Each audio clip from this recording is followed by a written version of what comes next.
This is the Panasonic CF-32, an all-in-one PC from the mid-90s for the built-in TV tuner, a rare PD-ROM drive, and one of the most spectacular marketing failures in Japanese tech history.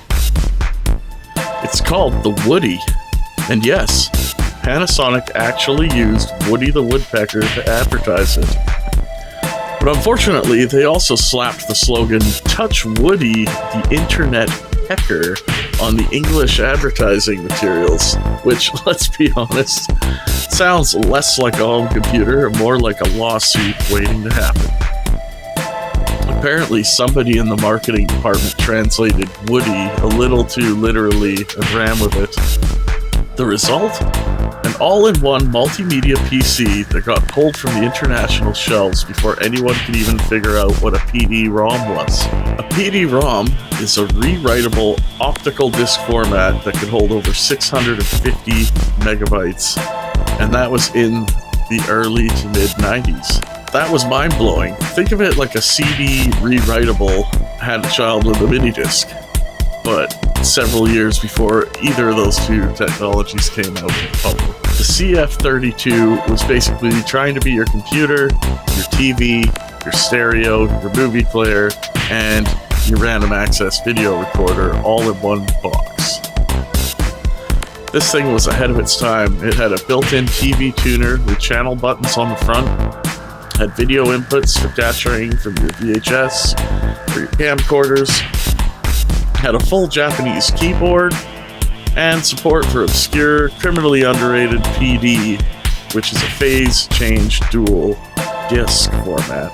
So what do you get when you mix solid Panasonic engineering, multimedia ambition, and a slogan that sounds like a euphemism for jail time? You get the Woody CF-32, a machine that deserved better but got memed into obscurity.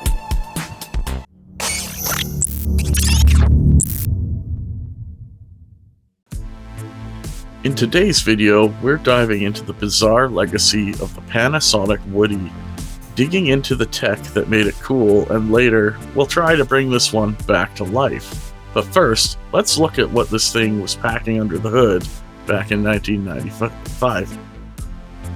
Okay, well, this is very much like an IBM PS2 clone. I mean, it's very similar, so let's... I want to get to the hard drive, but we'll kind of pull everything out.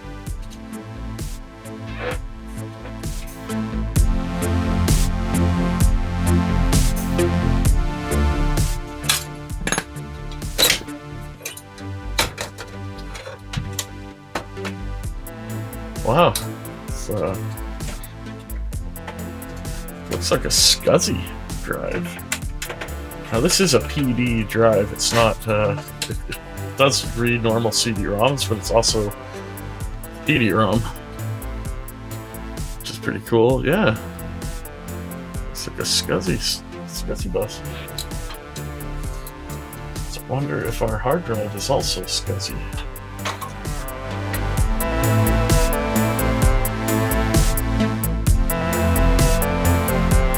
So that's just standard IDE, or Quantum Maverick.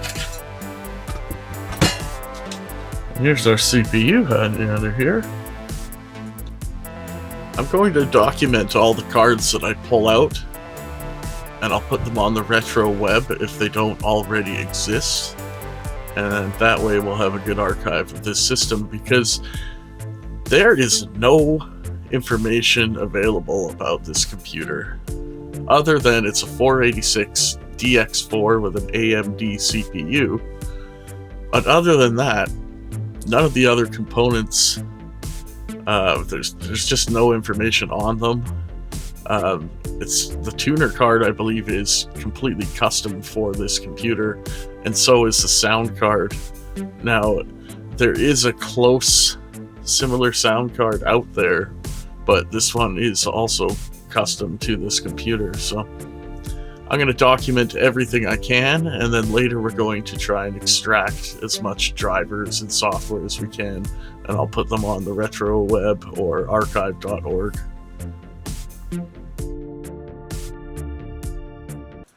So first up, we have the motherboard, and it is already documented on the retroweb.com. It is a Universal Scientific Industries Pro 130V1. And this is an IBM clone. It's licensed by IBM to Panasonic to make this board. You can see that the power connector is on a right angle, and that is custom to this board. It only has 2 RAM slots. It has a custom IBM BIOS in it. This thing runs it with an FSB speed of 20 MHz, 25, 33, or 50 MHz with a socket 3 PGA 237 CPU socket. The chipset is a Symphony Labs SL8 2C490. It has a WinBond W837598 for an IDE controller. It has a WinBond 83758P for an I/O coupler. Super I/O 83787 WinBond. And then we've got a built-in video card, Trident TGU i9440 with 1 MB RAM. This is a AMD 486 DX4 100 MHz, and the cooler is unfortunately glued to the CPU. I'm not going to break that. We're just going to leave it how it is. This is very similar to a Dell 2000 motherboard, which is almost identical, except the power pins go straight up, and it has 4 RAM slots instead of 2. It does not have 2 IDE headers like we have, but very similar board. So it'll be interesting to play around with these things. I'm going to copy the ROM that's on here and upload it to RetroWeb because I don't see it. But there were a few variations of this board used. It is just like the PS2 486 that IBM had. This is non-Edo RAM, so it's just FRAM 72 pin. Nobody knows what the max is, so in a future video we're going to try and max this out, possibly put a Pentium overdrive into it and see what other upgrades we can do.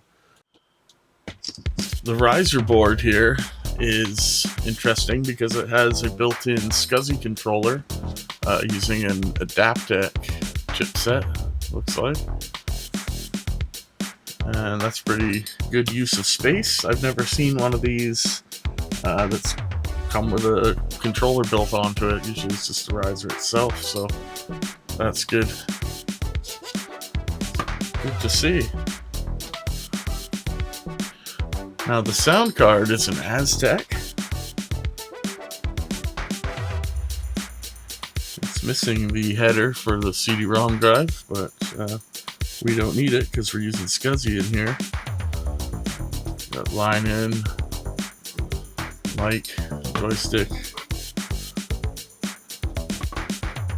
We've got the Yamaha OPL YMF262 chip on here, which is a great chip. But other than that, it's fairly basic. Alright, so we've got a modem here. I'm gonna guess it's like a 14.4. I can see it's got a Lattice chip on it and a Rockwell chip. So it's from 1993 on this one, but the chip says 1995. So I'm gonna guess it's like a 14.4. It's got some dead spiders and boring old modem, but we'll put her back in. This here is the front control unit. So this mounts at the very front of the So it slides into the front of the PC, and you have your accessible video inputs here, audio video inputs. Then this interfaces with the buttons on the front, so you can instantly switch between television and computer. And this is kind of what makes all that happen. It's like an audio video switcher. The tuner, I guess, is built into the card that we were looking at earlier. But this is kind of like a switcher device, from what I can tell. It's pretty neat. So it's makes this all happen on the fly. This is the rear inputs here. So it's pretty cool for 94. Very much like the Apple setup. And just a quick look at the power supply. Nothing special here. We're at 145 watts, so not a lot of power being used. It is a 486, so it is what it is. Yeah, there you go. Now this is the capture card, and there is absolutely nothing online for this card available. As far as I can tell, it's an AuraVision chipset with Philips tuner on it, and that's about it. Now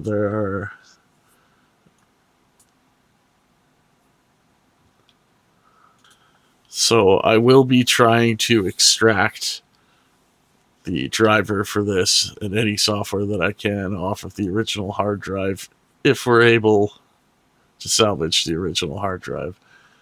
And any information I can get, I will post this on the retro web as well, and archive.org. Now this is like a pass-through system, so it has a PS2 input. So from the onboard video, VGA out goes into PS2 plug on here, and then out from a VGA connector to the monitor in the computer.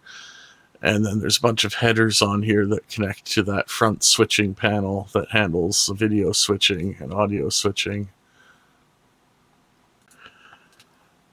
So I've got the hard drive plugged in here into a cradle, and I have not had much luck with these in the past.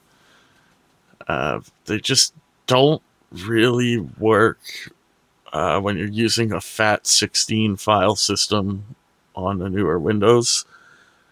Even though you can get it to work with CF cards and SD cards using FAT16, these still don't work. And as you can hear, it sounds like it's not even spinning and it's seized up. So we're going to have to go to some extreme measures here with this hard drive. So I'm going to open this up and see if I can get the motor to spin. Don't try this at home, and don't try this if it's something you want to live.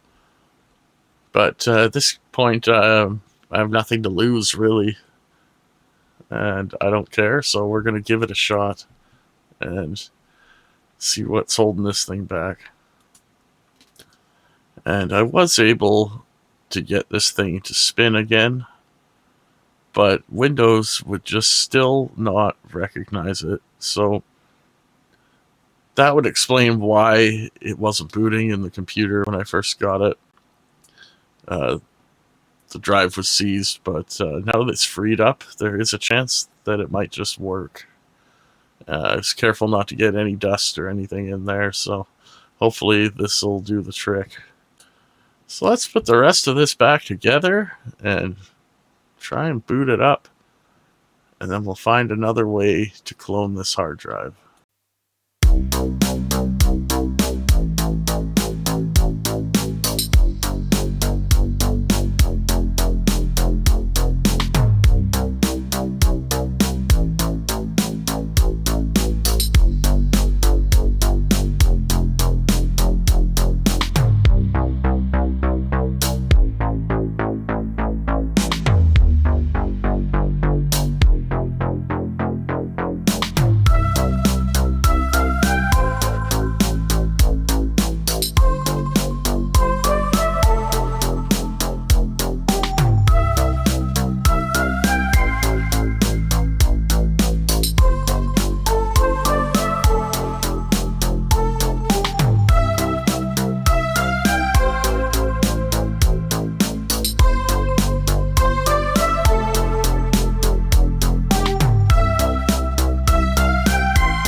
So now we have it all back together. Let's see if we can get anything out of this hard drive.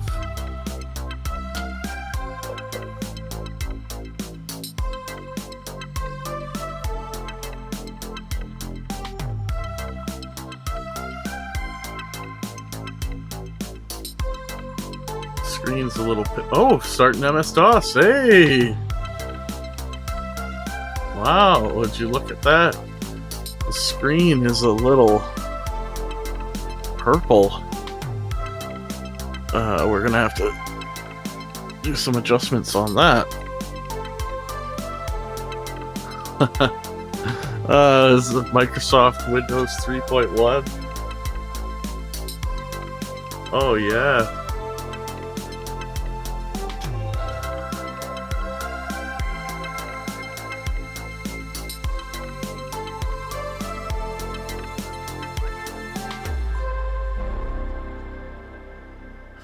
So we are in. We have Windows in Japanese.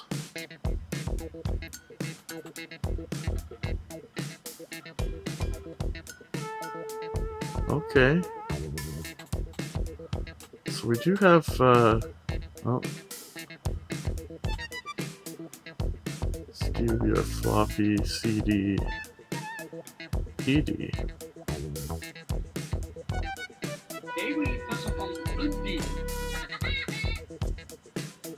Oh, that's cool. So one of the best features of this is this right here. Will it work? Seems like none of our front buttons are working. So we'll have to figure that out. But we should be able to press one of the buttons here and it should bring up the television. This thing is loaded with quite a bit of software. The first thing I want to do actually is back this hard drive up before it fails while it's still working. So I have to figure out how to exit to DOS. Luckily I have a little friend.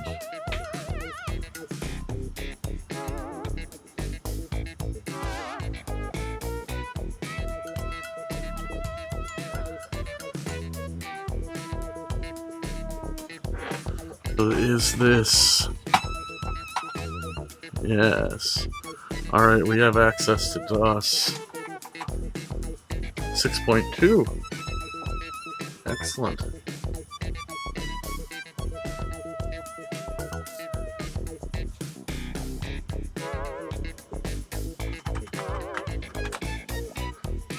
Ah.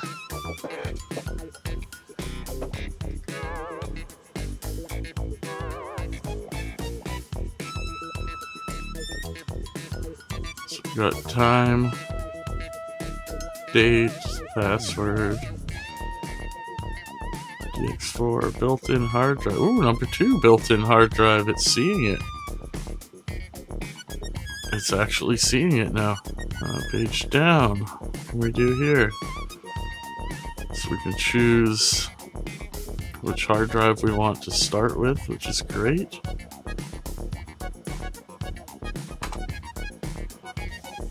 Hopefully that saved the settings, I'm not really sure. Really the plan here is once I clone this hard drive or save, have a backup, then I'll be able to play with it. So my next option I think I'm going to try is doing the in-place upgrade to Windows 95, which will install all the English language pack. Because it's impossible to change it on here. It's not like how Windows is now. You have to basically reinstall a custom version of Windows to get different languages for 3.1, even 95. So if I do an English 95 upgrade, we're taking the gamble that all these drivers and custom software is going to work. Which allows me to watch TV on it and whatnot. There might still be, like, the applications themselves will still have Japanese but the rest of the operating system will at least be in English. So that is my next plan. But in order to do that, I need it to see the hard drive, and I need to get into FDisk to format it and make it bootable. So I was playing around and was able to get the CF card adapter to work in DOS once I unplugged the physical hard drive. I was able to boot into DOS 6.22 and create partitions and format it. I'm using FDisk, create a partition, format it, and I installed Windows 95, and of course most of the stuff on here doesn't work. But I decided to see if I could get both hard drives working at the same time. So now that the CF adapter is bootable, I was able to plug in the original hard drive, and now that original hard drive is visible in Windows 95.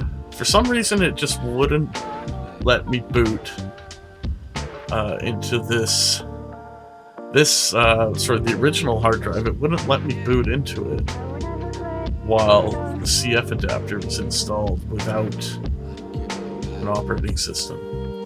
It's something to do with the BIOS on this computer, and you can't get into it without booting into a floppy disk, so I was ready to give up and stick the hard drive into another computer to transfer it, but now I'm able to boot into Windows. I'm able to see this hard drive. So now I'm going to attempt to copy it over to the CF adapter in its entirety. Now I've made a small 2 gig partition, and which I loaded Windows 95 on, and then I just created a new partition to use the rest of the 4 gig drive, drive E. So let's go into the file view options here and make sure that we view all file types, all hidden files, don't hide extensions or system files, anything like that. Now we're going to select all of our files and we're going to copy them over. Now we're going to run into some problems. I tried this in DOS already using Xcopy, and it kept having a lot of errors. And it's because a lot of these file names are using the Japanese character set, which was actually part of that custom Japanese DOS 6.2. And it's going to be part of Windows character set as well. So there's going to be a few files that just won't copy. And every time you try to copy Xcopy, it stops. Even if you set it to ignore errors, it still stops. So we're going to have to go and do this through File Manager here in Windows, which makes it easier because I can find the problems and I can individually go into each folder and copy folders and see which ones are copying, which ones are not.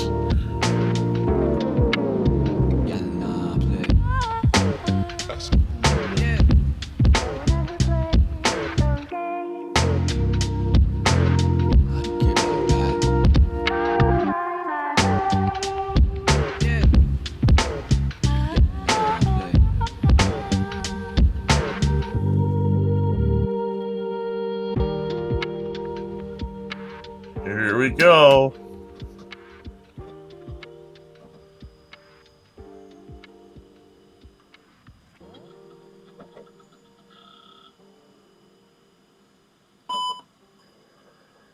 Oh.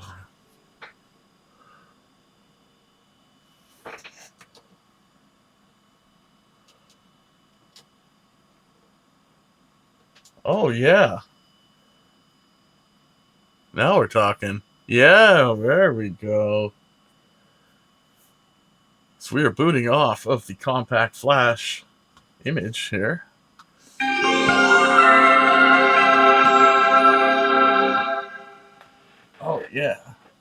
Okay, so this is probably, this is expected. This will be an error due to one of those files that I just could not copy over. And it's a group file. These are all the missing group files I could not copy. And that's fine. Because I'm pretty sure the .grp files are these little folders in Windows 3.1. And that's fine, because I don't really plan on keeping Windows 3.1. But before I attempt to do Windows 95 upgrade, there's two things I'd like to do. One of them is to fix the CRT. We need our green here, because this is getting a little out of hand. And before I do that, I want to get these controls working as well, because they weren't before, and they still aren't. And I don't know if that's because of when I had it open earlier, took it apart, I forgot to put something back maybe, or the contacts on the front aren't working. They should be working though, because these lights are part of that board, and the video switching is working.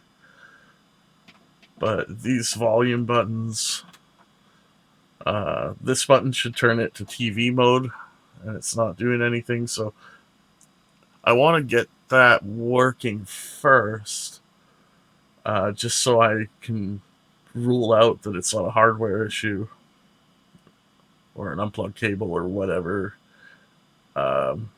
before chasing driver issues and stuff, which is going to be our biggest problem here. But for now, I'm just happy that I'm able to get a working clone of the hard drive. So now we can do anything we want without destroying that original software, and I have backup in modern Windows now of this entire hard drive, and it has everything on it that I can extract and play around with, which is going to be probably a bit of a nightmare, but you'll just have to tune back next week and find out. And we'll get a little bit deeper into this thing and do a Windows 95 upgrade and start playing around with some of these cool features. So if you liked what you see, give me a thumbs up, subscribe, leave me a comment, and let me know if this kind of stuff interests you, or if this is boring and you just want to get back to repairs. I like to mix it up. I like to play with geeky stuff. It's not just electronics repairs, it's just all sorts of fun. So thanks for watching, and we'll see you next week with part 2.